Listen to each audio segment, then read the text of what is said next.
Hey, Writer Boos, it's your favorite Writer Boo, Write with Carla. And I know some of you are just trying to figure out where to start. How do I begin to write my book? Today, we'll discuss 4 ways that you can just bust a move and get started writing. Do not attempt to adjust your dial. I'm transmitting live with the hardcore style. If you don't know who I am, my name is Carla DuPont.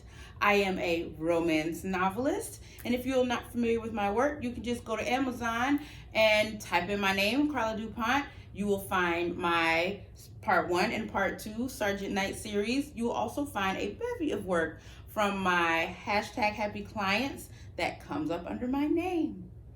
In addition, I am a ghostwriter, editor, and author coach. I help aspiring authors find their voice, stay on task, and I hold them accountable for reaching that goal of, drumroll please, being a self-published author. Today, though, we're going to talk about how you can bust a move. 4 ways to get started writing.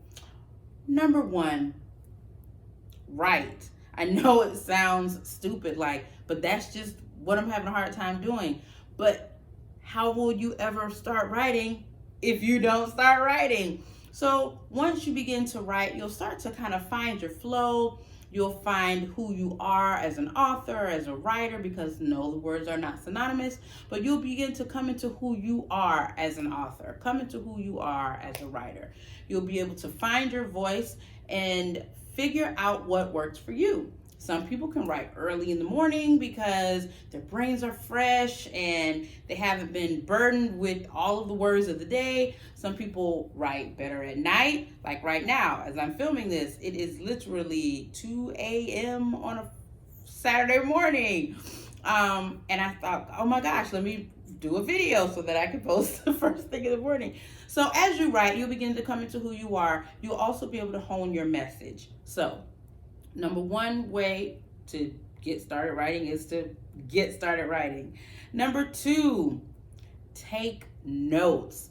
Now, before you come to a place where you say, I have this great idea I want to write about, you'll have little hints of things that come to you, and over time, those hints will accumulate into, wait a minute, I think I have a book here. As you realize, once you say, yes, I want to write a book, as you start to come across these thoughts, keep a tally of them. Some people like to go old school, pen and pad. They want to jot down their notes or great ideas. Some people, like myself, prefer technology. Why? Because I have 2 children who think that every surface is something that they should write on. Why? Because their mommy's a writer and they see mommy writing on stuff. And so I have notepads all over the place and they just pick them up and they just write on them, and then they write over my writing, and then I can't read the writing, and then it's all gone. If you use the note app in your phone, it's backed up to the iCloud so you can't lose it. And once you get to a certain point, you can just copy what's in the note, paste it into an email, make the subject be something that you can easily remember, like mask off outline, and email it to yourself. And then it's never going to be gone. You'll always be able to find it. You'll always have it. So as you're driving down the street and you come up with a brilliant idea, jump in the note, put it in there. You wake up in the middle of the night going to make a tinkle and you think, oh my gosh, this would be something really good to talk about. Throw it in the note. As you take notes, this helps you develop a loose outline. So once you do finally sit down to write, you have a great place to start. Number 3, set a target date as motivation.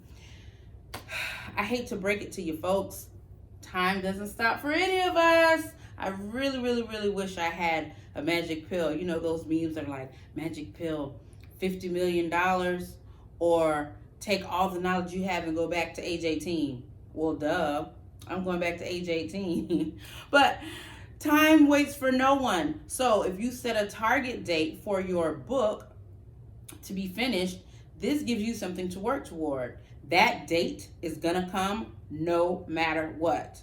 It's going to come whether you have a book in your hand or whether you have a book in your head.